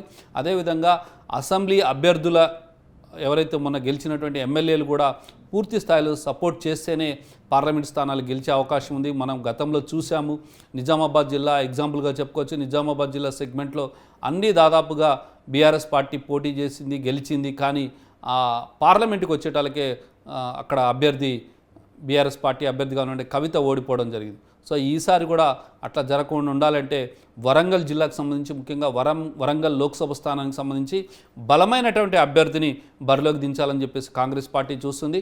సో ఇప్పుడు సర్వేస్ సత్యనారాయణ, సిరిసిల్ల రాజయ్య, దొమ్మటి సాంబయ్య వీళ్ళైతే విశ్వ ప్రయత్నాలు అయితే చేస్తున్నారు టికెట్ల కోసం లోక్సభ అభ్యర్థిగా బరిలోకి దిగాలని. కానీ కాంగ్రెస్ పార్టీ ఏం చేస్తుందో చూడాలి. ఇక్కడ మరో కొత్త అభ్యర్థిని తెర మీద దించే అవకాశాలు కూడా లేకపోలేదు. ఇక మరో రిజర్వ్డ్ కాన్స్టిట్యున్సీ మహబూబాబాద్ 2004-2009లో కాంగ్రెస్ పార్టీ ఇక్కడ గెలిచింది. ఆ తర్వాత మళ్ళీ కాంగ్రెస్ పార్టీ 2 సార్లు కూడా ఓడిపోవడం జరిగింది. సో ప్రస్తుతం మాలోత్ కవిత ఇక్కడ బీఆర్ఎస్ పార్టీ నుంచి సిట్టింగ్ ఎంపీగా ఉన్నారు. సో ఇక్కడ నుంచి ఎస్టీ రిజర్వ్ నియోజకవర్గం. సో ఇక్కడ బలమైనటువంటి సామాజిక వర్గానికి సంబంధించి, ముఖ్యంగా లంబాడి సామాజిక వర్గం నుంచి ప్రధానంగా ఎక్కువ ఓట్లు ఉన్నాయి. సో అదే సామాజిక వర్గానికి సంబంధించినటువంటి అభ్యర్థులు, కాంగ్రెస్ పార్టీకి సంబంధించిన అభ్యర్థులు పెద్ద ఎత్తున పోటీలో ఉన్నారు. ఈ పార్లమెంటు సెగ్మెంట్లో దాదాపుగా కాంగ్రెస్ పార్టీ ఎక్కువ సీట్లు గెలుచుకుంది. ముఖ్యంగా ఇక్కడ బలరాం నాయక్, బెల్లయ్య నాయక్, నెహ్రూ నాయక్, పొదెం వీరయ్య, భట్టు రమేష్ దాదాపుగా వీళ్ళ 5గురు కూడా బరిలో ఉన్నారు. వీళ్ళ 5గురు కూడా టికెట్ కోసం ప్రయత్నిస్తున్నారు. బలరాం నాయక్ మనం చూసాము, మొన్న ఇల్లందు టికెట్ దాదాపుగా వస్తుంది అనుకున్న నేపథ్యంలో చివరి నిమిషంలో ఆయనకి ఇల్లందు టికెట్ ఇవ్వలేదు సామాజిక సమీకరణ నేపథ్యంలో. ఈసారి తనకు మహబూబాద్ ఎంపీగా మరొకసారి అవకాశం ఇవ్వాలి, ఖచ్చితంగా మొన్న అసెంబ్లీ సెగ్మెంట్లో నాకు అవకాశం ఇవ్వలేదు కాబట్టి ఈసారి తనకు అవకాశం ఇవ్వాలని చెప్పేసి బలరాం నాయక్ కోరుతున్నారు. ఆయన కేంద్ర మాజీ మంత్రిగా కూడా పనిచేశారు. ఇక బెల్లయ్య నాయక్ కూడా మొన్న అసెంబ్లీ ఎన్నికల్లో ఆయనకు కూడా టికెట్ రాలేదు. ఈసారి తనకు ఖచ్చితంగా టికెట్ ఇస్తే పార్లమెంట్లో తన వాయిస్ వినిపిస్తానని చెప్పి ఆయన కూడా భావిస్తున్నారు. మహబూబాద్ నుంచి ఆయన ఆశిస్తున్నారు. మరో నేత పొదెం వీరయ్య, మొన్న భద్రాచలం సిట్టింగ్ ఎమ్మెల్యేగా ఉండి ఓడిపోయినటువంటి పొదెం వీరయ్య తన స్వస్థలం ములుగు నుంచి భద్రాచలం వెళ్ళిపోవడం, ఆయన తన మహబూబాద్ పార్లమెంటు సెగ్మెంట్లోనే తన నియోజకవర్గం వస్తుంది కాబట్టి ఈసారి తనకి అంటే ఎస్టీ రిజర్వ్డ్ అయినటువంటి నియోజకవర్గం, కానీ లంబాడీ సామాజిక వర్గం ఎక్కువగా ఉన్నటువంటి ఓటర్లు ఉన్న నియోజకవర్గం అయినప్పటికీ కూడా గిరిజన తెగలు ఉన్నటువంటి తనకు ఈసారి అవకాశం ఇవ్వాలని చెప్పేసి పొడెం వీరయ్య కూడా ప్రయత్నం చేస్తున్నట్టుగా తెలుస్తోంది. ఆ పొడెం వీరయ్య ఓడిపోయిన తర్వాత కాంగ్రెస్ పార్టీ హైకమాండ్ కూడా ఆయన ఫోన్ చేసి పరామర్శించింది. రాష్ట్రంలో ఎవరిని పరామర్శలేదు, ఆయన మాత్రం పరామర్శించింది. సో ఈ నేపథ్యంలో మరి పొదెం వీరయ్యకు టికెట్ వస్తుందా, లేకపోతే బెల్లయ్య నాయక్ వస్తుందా, బలరాం నాయక్ వస్తుందా, నెహ్రూ నాయక్ కూడా ప్రయత్నం చేస్తున్నారు. ఇక భట్టు రమేష్ కూడా ఇక్కడ నుంచి బరిలో ఉన్నారు. సో మహబూబాద్ నియోజకవర్గం మనం చూసాం మొన్నటి అసెంబ్లీ సెగ్మెంట్లలో ఒక్క ఇల్లందు కూడా ఎస్టీ రిజర్వ్డ్ నియోజకవర్గం, అక్కడ 32 మంది కాంగ్రెస్ పార్టీ నుంచి అప్లై చేసుకున్నారు. అత్యధికంగా రాష్ట్రంలో కాంగ్రెస్ పార్టీ నుంచి తెలంగాణ అసెంబ్లీ ఎన్నికల్లో 32 మంది పోటీ చేసుకున్నారు. అదేవిధంగా ఈసారి కూడా మహబూబాద్ నుంచి భారీ స్థాయిలో నాయకులు ఇక్కడ నుంచి బరిలో ఉండే అవకాశం ఉంది. ఆశావాహులు ఎక్కువ మంది ఇక్కడ కనిపిస్తున్నారు. రైట్గా ఉమ్మడి నల్గొండ జిల్లాకు సంబంధించినటువంటి 2 పార్లమెంటు సెగ్మెంట్లు ఇక్కడ ఉన్నాయి. 2 సెగ్మెంట్లలో మొదటిది భువనగిరి ప్రస్తుతం కాంగ్రెస్ పార్టీ చేతిలో ఉంది. కాంగ్రెస్ పార్టీ సిట్టింగ్ ఎంపీగా ఉన్నటువంటి కోమటిరెడ్డి వెంకటరెడ్డి మొన్న అనూహ్యంగా 2019 ఎన్నికల్లో ఆయన గెలవడం జరిగింది. 2019కి సంబంధించి మనం చూసినట్లయితే చాలా ఇంట్రెస్టింగ్గా జరిగిన ఎన్నికలు. ఇక్కడ నల్గొండ ఎమ్మెల్యేగా పోటీ చేసి ఓడిపోయినటువంటి కోమటిరెడ్డి వెంకటరెడ్డి ఇక్కడ పార్లమెంటు స్థానానికి వచ్చి భువనగిరి లోక్సభ అభ్యర్థిగా పోటీ చేసి గెలవడం జరిగింది. మళ్ళీ ఆయన తిరిగి ఈసారి నల్గొండ అసెంబ్లీ సెగ్మెంట్కి వెళ్ళి అక్కడి నుంచి పోటీ చేసి ఎమ్మెల్యేగా గెలిచి ప్రస్తుతం రేవంత్ రెడ్డి క్యాబినెట్లో మినిస్టర్గా ఉన్నారు. సో ఈసారి మరి ఇక్కడ మొదటి నుంచి కూడాను రెడ్డి సామాజిక వర్గ అభ్యర్థులే ఎక్కువగా గెలుస్తూ వస్తూ ఉన్నారు. ఈ నేపథ్యంలో కనుక చూసినట్లయితే ఆ రకంగా కనుక ఆ సెగ్మెంట్లో కనుక టికెట్ ఇవ్వాలి అని కనుక చూసినట్లయితే కాంగ్రెస్ పార్టీ ఉపాధ్యక్షుడిగా ఉన్నటువంటి చామల కిరణ్ కుమార్ రెడ్డి పేరు బలంగా వినిపిస్తోంది. చామల కిరణ్ కుమార్ రెడ్డి ఇక్కడ నుంచి బరిలోకి దిగే అవకాశం కనిపిస్తోంది. మరోవైపు కోమటిరెడ్డి ఫ్యామిలీ నుంచి కోమటిరెడ్డి లక్ష్మి కూడా ఇక్కడ బరిలో దిగే అవకాశం కనిపిస్తుంది. లేదు అంటే బీసీ కోటాలో ఒక కొత్త వ్యక్తిని ఇక్కడ నుంచి బరిలోకి దించే అవకాశం కూడా లేకపోలేదు. దాదాపుగా చామల కిరణ్ కుమార్ రెడ్డి రేవంత్ రెడ్డికి అత్యంత సన్నిహితుడు. ఆయన్నే ఇక్కడ నుంచి టికెట్ ఆశిస్తున్నారు. మొన్న మనం చూసినట్టయితే తుంగతుర్తి నియోజకవర్గం ఈయనది. తుంగతుర్తి నుంచి అత్యధికమైనటువంటి మెజారిటీతో అక్కడ అభ్యర్థిని కాంగ్రెస్ పార్టీ అభ్యర్థిని సామెలు గెలిపించుకోవడం జరిగింది. సో కిరణ్ కుమార్ రెడ్డి కనుక చామల కిరణ్ కుమార్ రెడ్డి కనుక ఇక్కడ నుంచి బరిలోకి దిగితే ఆయన ఈ భువనగిరి పార్లమెంటు సెగ్మెంట్లో దాదాపుగా అన్ని నియోజకవర్గాలు కూడా కాంగ్రెస్ పార్టీ గెలుచుకుంది. సో 7 నియోజకవర్గాల్లో కూడా పూర్తి స్థాయిలో పట్టుంది. కాబట్టి ఈసారి కూడా కాంగ్రెస్ పార్టీ ఇక్కడ ఈజీగా గెలిచే అవకాశం ఉన్నట్టుగా తెలుస్తోంది. ఎందుకంటే ఇక్కడ బీజేపీ అన్ని సెగ్మెంట్లలో కూడా వెనకంజలో ఉంది. ఇక పోటీ కేవలం బీఆర్ఎస్ కాంగ్రెస్ మధ్యనే ఉండే అవకాశం ఉంది. సో భువనగిరి నుంచి మాత్రం చాలా కీలకంగా మారనుంది. భువనగిరి పార్లమెంటు స్థానానికి చామల కిరణ్ కుమార్ రెడ్డి గట్టి ప్రయత్నాలు అయితే చేస్తున్నారు. అధిష్టానం నుంచి టికెట్ తెచ్చుకోవడానికి ఆయన ఎక్కువ ప్రయత్నం అయితే చేస్తున్నారు. మరోవైపు ఈ స్థానాన్ని తమ ఫ్యామిలీకే కేటాయించాలి అని చెప్పేసి కోమటిరెడ్డి ఫ్యామిలీ భావిస్తుంది. అందుకనే రాజగోపాల్ రెడ్డి భార్యగా ఉన్నటువంటి లక్ష్మిని ఇక్కడి నుంచి బరిలోకి దించాలని చెప్పేసి కాంగ్రెస్ పార్టీ టికెట్ ఆశిస్తున్నటువంటి వాళ్ళు ఉన్నారు. అయితే చామల కిరణ్ రెడ్డి మాత్రం ఇప్పటికే ఆయన మొత్తం నియోజకవర్గం అంతా కూడా ఫ్లెక్సీలు పెట్టుకొని తానే బరిలో ఉన్నట్టుగా ప్రచారం అయితే చేస్తూ ఉన్నారు. సో కోమటిరెడ్డి లక్ష్మి లేదా ఒకవేళ ఇక్కడ రెడ్డి సామాజిక వర్గానికి కాకుండా వేరే ఒక బీసీ అభ్యర్థిని తీసుకోవాలంటే మాత్రం కొత్త అభ్యర్థిని ఇక్కడ నుంచి బరిలోకి దించే అవకాశం ఉంది. కానీ మన గత ఎన్నికల్లో మనం చూస్తే కేవలం 2014లో మాత్రం ఇక్కడ బీసీ అభ్యర్థిగా ఉన్నటువంటి గెలవడం జరిగింది. సో డాక్టర్ బూర నర్సేగౌడు ఇక్కడ గెలిచారు 2014లో. ఆ తర్వాత 2019లో ఇక్కడ చేసింది. దానికి ముందు కూడా మొత్తం కూడా మన భువనగిరి పార్లమెంట్లో ఎక్కువగా ఒకే సామాజిక వర్గానికి సంబంధించినటువంటి వ్యక్తులే గెలుస్తూ వస్తూ ఉన్నారు. సో ఈ నేపథ్యంలో చూడాలి మరి ఇక్కడ భువనగిరి నుంచి అంతకుముందు రాజగోపాల్ రెడ్డి 2 సార్లు గెలిచారు. 2004, 2009లో కూడా గెలిచారు.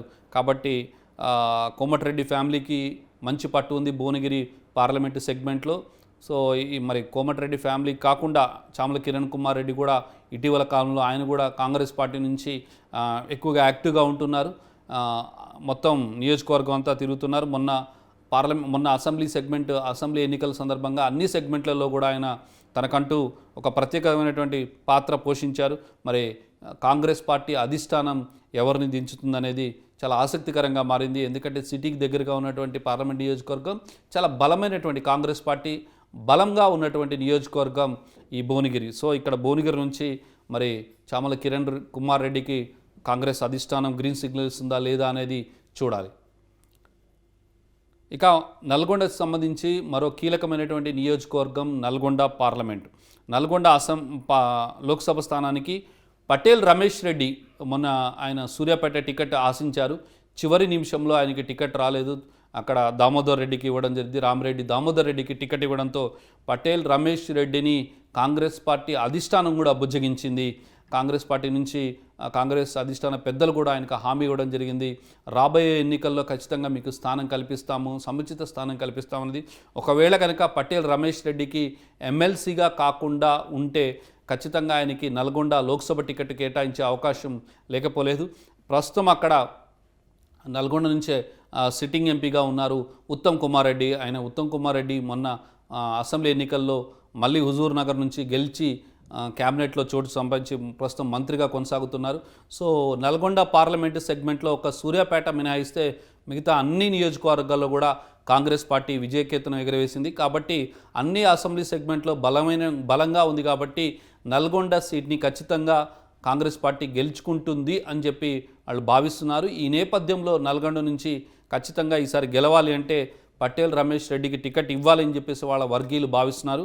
కానీ ఇక్కడ కుందూరు జానారెడ్డి కుమారుడు రఘువీర్ రెడ్డి ఇక్కడ నుంచి పోటీలో దిగుతున్నారు.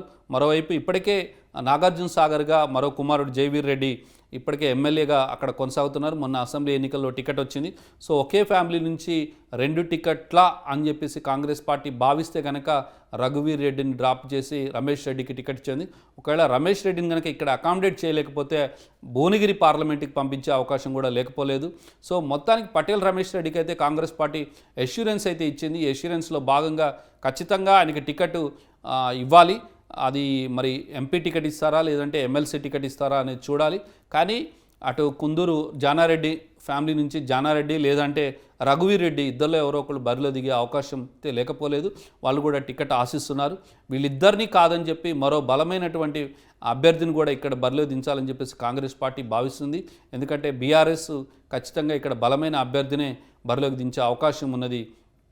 పార్లమెంట్ సెగ్మెంట్లో సంబంధించి ప్రత్యేకించి నల్గొండ అన్ని అసెంబ్లీ సెగ్మెంట్లో కాంగ్రెస్ పార్టీ గెలుచుకుంది. కాబట్టి ఈసారి ఖచ్చితంగా నల్గొండ నుంచి బరిలోకి దించేటువంటి అభ్యర్థి గెలవాలి అంటే ఒక బలమైనటువంటి అభ్యర్థిని బరిలోకి దించాలని చెప్పేసి కాంగ్రెస్ పార్టీ భావిస్తున్న నేపథ్యంలో పటేల్ రమేష్ రెడ్డి లేదా కుందూరు రఘువీర్ రెడ్డి లేదంటే మరో కొత్త అభ్యర్థిని ఇక్కడ బలమైనటువంటి అభ్యర్థిని బరిలోకి దించే అవకాశాలు అయితే లేకపోలేదు. ఎందుకంటే నల్గొండ పార్లమెంటు చాలా కీలకంగా ఉంది. నల్గొండ లోక్సభ స్థానాన్ని బరిలో దిగుతున్నటువంటి నాయకులు కూడా ఈసారి గెలుపు తమదే అనేటువంటి భావిస్తున్నారు. ఎందుకంటే కాంగ్రెస్ కోటాలోనే ఈ సీటు ఉండే అవకాశం ఎక్కువగా కనిపిస్తుంది. కాబట్టి దీనికి పోటీ కూడా ఎక్కువగా ఉంది. మొత్తం మనం ఓవరాల్గా చూసుకున్నట్టయితే మనకు ప్రధానంగా కనిపిస్తున్న అంశం ఒకటే, అన్ని సెగ్మెంట్లలో కూడా అన్ని లోక్సభ సెగ్మెంట్లలో కూడా గెలిచే అవకాశాలు ఎక్కువగా ఉన్నటువంటి నియోజకవర్గాలపైనే కాంగ్రెస్ పార్టీ నాయకులు ఎక్కువ మంది పోటీ పడుతున్నారు. ఇందులో ముఖ్యంగా సౌత్ తెలంగాణలో ఎక్కువ మంది పోటీ పడుతూ ఉన్నారు. సో సౌత్ తెలంగాణలో మనం చూస్తే నల్గొండ లోక్సభ స్థానానికి అయితే గట్టి పోటీ అయితే ఉంది. మరి ఇక్కడ ఎవరుని కాంగ్రెస్ పార్టీ అధిష్టానం గ్రీన్ సిగ్నల్ ఇస్తుందా అనేది చూడాలి. ఇక చివరిగా నియోజకవర్గం చాలా కీలకమైన నియోజకవర్గం, అందరి చూపు ఖమ్మం వైపే. సో ఖమ్మం లోక్సభ స్థానం నుంచి ఎవరు బరిలోకి దిగుతారా అనేది చాలా ఉత్కంఠభరితంగా మారింది. ఇక్కడ మాత్రం ఎక్కువ కాంపిటీషన్ ఉంది. ఖమ్మం పార్లమెంటుకు సంబంధించి అన్ని సెగ్మెంట్లలో కూడా కాంగ్రెస్ పార్టీ గెలిచింది అసెంబ్లీ సెగ్మెంట్లలో. సో ఇక్కడ చాలా బలమైనటువంటి అభ్యర్థిని నిల్చోబెట్టాలని చెప్పి కాంగ్రెస్ పార్టీ భావిస్తుంది. అయితే ఇటీవల కాలంలో కాంగ్రెస్ పార్టీకి సంబంధించినటువంటి పిసిసి కార్యవర్గ సమావేశంలో, విస్తృత స్థాయి సమావేశంలో కాంగ్రెస్ పార్టీ మాజీ అధ్యక్షురాలుగా ఉన్నటువంటి కాంగ్రెస్ పార్టీ అగ్ర నాయకురాలు సోనియా గాంధీని ఇక్కడ నుంచి బరిలోకి దించాలని చెప్పి కాంగ్రెస్ పార్టీ రాష్ట్ర పార్టీ నిర్ణయించింది. సో రాష్ట్ర శాఖ దీని మీద ఒక తీర్మానం కూడా జరిగింది. అయితే సోనియా గాంధీని రాష్ట్రం నుంచి పోటీ చేయించాలని చెప్పేసి ఒక తీర్మానం జరిగింది. అది ఖమ్మమా లేకపోతే మెదకా లేదా మల్కాజ్గిరా ఏంటా అనేది ఇంకా కన్ఫర్మ్ కాలేదు. కానీ మెజారిటీ కాంగ్రెస్ పార్టీ నాయకులు మాత్రం ఈ సోనియా గాంధీని ఖమ్మం నుంచే బరిలోకి దించాలని చెప్పేసి ఆమెని నుంచోవాలి, ఇక్కడి నుంచే లోక్సభకు నుంచోవాలని చెప్పేసి అభ్యర్థిస్తున్నారు. ఎందుకంటే ఇక్కడ ఇంకొక ట్విస్ట్ కూడా ఉంది. ఖమ్మం లోక్సభ స్థానం ఎవరికి టికెట్ ఇచ్చినా సరే మిగిలిన వాళ్ళంతా కూడాను నారాజ్ అయ్యే అవకాశం ఉంది. కాబట్టి ఎక్కువ మంది ఇక్కడ ఆశావాహులు ఉన్నారు.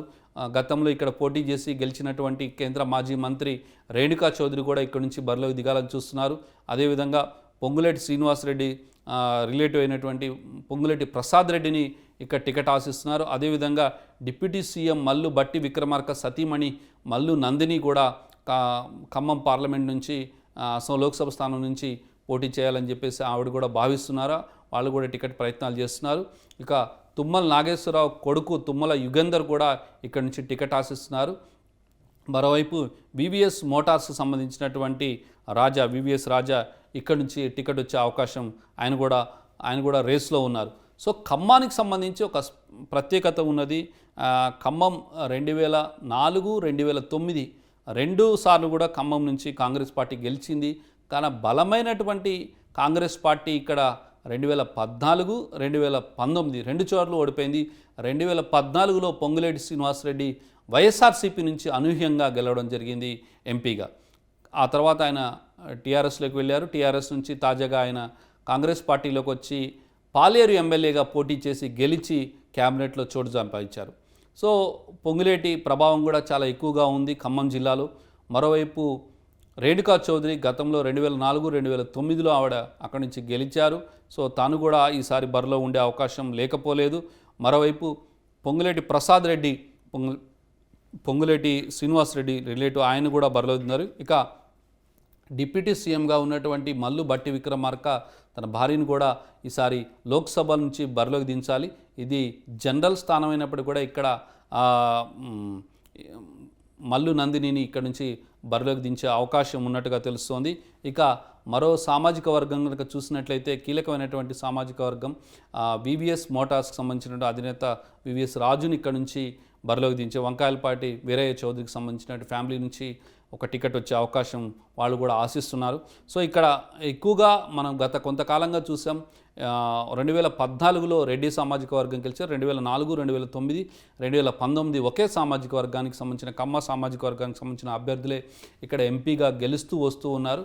సో ఈసారి మాత్రం ఖచ్చితంగా ఖమ్మం టికెట్ కాంగ్రెస్ ఖాతాలోకి వస్తుందని చెప్పి భావిస్తున్నారు. ప్రస్తుతం ఇక్కడ నామా నాగేశ్వరరావు ఇక్కడ ఎంపీగా ఉన్నారు. నామా నాగేశ్వరరావు మొన్నటి ఎన్నికల్లో 2018 అసెంబ్లీ ఎన్నికల్లో తెలుగుదేశం పార్టీ నుంచి పోటీ చేసి ఓడిపోయి ఆ తరువాత 2019 పార్లమెంట్ ఎన్నికలకి బీఆర్ఎస్ పార్టీ నుంచి ఆయన బరిలోకి దిగడం జరిగింది. సో కాంగ్రెస్ పార్టీ సంబంధించి ఇక్కడ చాలా కీలకంగా మారనుంది. నామా నాగేశ్వరరావుని ఓడించాలి. ప్రస్తుతం సిట్టింగ్ ఎంపీగా ఉన్నారు ఆయన. సో ఈసారి ఆయన్ని నిలువరించాలంటే బలమైనటువంటి అభ్యర్థిని నిల్చోబెట్టాలి. ఒకవేళ సోనియా గాంధీని కనుక పార్లమెంటు తెలంగాణ రాష్ట్రం నుంచి కనుక ఆమెని ఆహ్వానించినట్లయితే మెదక్ లేదా మల్కాజ్గిరి లేదంటే ఖమ్మం ఈ 3 నియోజకవర్గాలు కూడా బలవంగా పేర్లు వినిపిస్తున్నాయి. ఒకవేళ సోనియా గాంధీ కనుక పోటీ చేస్తే మాత్రం మిగతా అభ్యర్థులందరూ కూడా బరిలో లేనట్టే అనుకోవాలి. కానీ చూడాలి, అంటే కాంగ్రెస్ పార్టీ చాలా స్ట్రాటజిక్గా సోనియా గాంధీని లేదా ప్రియాంక గాంధీని తెలంగాణ రాష్ట్రం నుంచి నించోబెట్టాల్సి వస్తుంది. ఒకవేళ ప్రియాంక గాంధీని అవసరమైతే మల్కాజ్గిరి నుంచి కూడా బరిలో దిగించాలని చెప్పేసి ఇక్కడ పార్టీ శాఖ భావిస్తుంది. మరి చూడాలి ఖమ్మం నుంచి ఎవరు నుంచి ఉంటారు. మొత్తం మీద ఈ 17 నియోజకవర్గాల్లో అభ్యర్థులు మాత్రం మొన్న అసెంబ్లీకి పోటీ చేసే సమయానికి పార్లమెంటు అభ్యర్థులు అంతగా లేరు. కానీ ఎప్పుడైతే కాంగ్రెస్ పార్టీ మొన్నటి అసెంబ్లీ ఎన్నికల్లో భారీ విజయం సాధించి చాలా సెగ్మెంట్లలో ఎక్కువ ఓట్ బ్యాంకు సంపాదించిన నేపథ్యంలో ఇప్పుడు లోక్సభ స్థానాలకు భారీ డిమాండ్ పెరిగింది. ఈ డిమాండ్ నేపథ్యంలో అభ్యర్థులు కూడా పెద్ద సంఖ్యలో పోటీ పడుతున్నారు. కానీ ఇంకా కమిటీలు వేశారు. ఈ కమిటీలు స్క్రూటినీ చేయాలి. స్క్రూటినీ చేసిన తర్వాత ఎవరు ఏంటి అనేది తెలుస్తుంది. కానీ కాంగ్రెస్ పార్టీలో మాత్రం కొన్ని నియోజకవర్గాల్లో కొంత క్లారిటీ వచ్చింది. మనం చూసినట్లయితే నాగర్ కర్నూలు, అదేవిధంగా మహబూబ్ నగర్, తర్వాత జహీరాబాద్ సురేష్ షెట్కార్ కానీ, అదేవిధంగా మహబాద్ కానీ, మహబాద్ హైవీడ్గా డిమాండ్ ఉంది, భువనగిరి కానీ, ఖమ్మం కానీ ఇలాంటి కొన్ని డిమాండ్ ఎక్కువగా ఉన్నాయి. కొన్ని నియోజకవర్గాల్లో గెలుస్తామని చెప్పేసి కాంగ్రెస్ పార్టీ భావిస్తున్న నేపథ్యంలో మొన్నటి అసెంబ్లీ ఎన్నికల్లో మరి అధికారం చేపట్టినటువంటి కాంగ్రెస్ పార్టీ ఈసారి 17 పార్లమెంటు స్థానాల్లో ఖచ్చితంగా 12కి పైగా గెలవాలని చెప్పేసి కాంగ్రెస్ పార్టీ ఊళ్ళూరుతుంది. మరోవైపు బీఆర్ఎస్ కూడా ఈసారి ఎక్కువ సిట్టింగ్ స్థానాలను నిలబెట్టుకోవాలని చెప్పేసి బీఆర్ఎస్ పార్టీని భావిస్తుంది. గతం కంటే ఎక్కువ సీట్లు సాధించాలని చెప్పేసి బీజేపీ తన వ్యూహాలను పదును పెడుతోంది. గత పార్లమెంట్ ఎన్నికల్లో 4 సీట్లు సాధించినటువంటి భారతీయ జనతా పార్టీ ఈసారి ఎక్కువ సాధించాలి. మరి వీళ్ళని నిర్వహించే ప్రయత్నం అధికారంలో ఉన్నటువంటి కాంగ్రెస్ పార్టీ ఏం చేస్తుంది ఏంటి అనేది చూడాలి. ఖచ్చితంగా ఈ ఎన్నికల్లో ఎక్కువ సీట్లు సాధించి పార్లమెంట్కి ఎక్కువ మంది కాంగ్రెస్ పార్టీ ఎంపీలను పంపించాలని చెప్పేసి పార్టీ భావిస్తోంది. మరి రేవంత్ రెడ్డి నాయకత్వంలో ఉన్నటువంటి పీసీసీ అధ్యక్షుడిగా కూడా తనే ఉన్నారు. సో ఒక పీసీసీ అధ్యక్షుడిగా అసెంబ్లీ ఎన్నికల్లో సక్సెస్ సాధించినట్టు రేవంత్ రెడ్డి మరి పార్లమెంట్ ఎన్నికల్లో ఏ రకంగా చూస్తారు? ఒకవైపు పీసీసీ, మరోవైపు ముఖ్యమంత్రి హోదాలో ఈసారి పార్లమెంటు చాలా బలమైనటువంటి పరీక్షగా కాంగ్రెస్ పార్టీకి మారనుంది. మరి చూడాలి ఎవరిని బరిలో దించుతారు, ఎంతమంది పార్లమెంట్కి వెళ్తారని. ఇది వాటి స్ట్రైట్ టాక్. చూస్తూనే ఉండండి న్యూస్ 360, నిజం ఆలోచనను మారుస్తుంది.